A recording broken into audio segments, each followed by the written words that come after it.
Okay. మొత్తం అంతా మెటీరియల్‌తో మీరే వాళ్ళ ఇంకేం లేదు. ఓన్లీ 5,25,000 వాళ్ళు. ఇప్పుడు 5,25,000కి చాలా తక్కువకొచ్చింది మీరు అన్నారనుకో, హ్మ్. కామెంట్స్ వస్తాయి. 525 మీకు తక్కువనా అని. అవునండి. మాదాపూరు ఇక్కడ ఈ ఏరియాలో అంటే చాలా అంటే తక్కువ. ఇక్కడ కాస్ట్లీ కదా వాళ్ళు. ఇది బిల్డింగ్ ఓనర్ ఆయన. అవును. ఈ ల్యాండ్ వాల్యూ ఎంత? చాలా ఉంటుంది. బిల్డింగ్ వాల్యూ ఎంత? క్రోర్స్ లో ఉంటుంది. ఉంటది. ఆయన అవును. 5,25,000 ఆయనకు తక్కువనే కదా.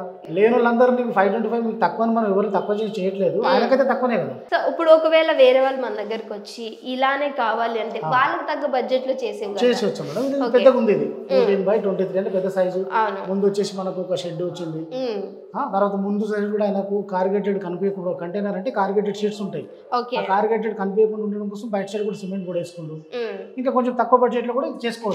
సో ఇది ఫ్యూచర్ లో ఏమి ఇబ్బంది ఉంటుందా ఇంటికి? ఏమి ఇబ్బంది ఉండదు మేడం. మీకు పెయింట్ మెయింటెనెన్స్ చేసుకున్నందుకు 15, 20 years 30 years కూడా ఉంటుంది. ఉమ్. దీని మెయింటెనెన్స్ వదిలేసేస్తే ఏదైనా కొత్త కార్ తీసుకొని ఏదైనా మెయింటెనెన్స్ నీళ్ళలో పెట్టినా అది కూడా ఖరాబ్ అయిపోతుంది. అంటే మనం మెయింటెనెన్స్ చేసుకుంటాం. పెయింట్ మెయింటెనెన్స్ అంటే paint maintenance paint. Okay. Regular గా శుభ్రం చేసుకుంటూ పెయింట్ వేసుకుంటుంటే 15-20 సంవత్సరాలైనా కూడా ఓకే. అందరికున్న డౌటే అది వర్షాకాలంలో సమ్మర్ లో ఇబ్బందులు ఉండవా అనేది. ఏముండవు మేడం. ఏముండవు. ఇప్పుడు పెయింట్స్ అయితే ఊసిపోతుంటాయి కాబట్టి పెయింట్ ఇంటికైనా కూడా నువ్వు బిల్డింగ్ కట్టినా బిల్డింగ్ కూడా 2 సంవత్సరాలు 3 సంవత్సరాలు పెయింట్లు వేసుకుంటూ ఉంటాం. దీన్ని కూడా వేసుకుంటున్నాను అంతే.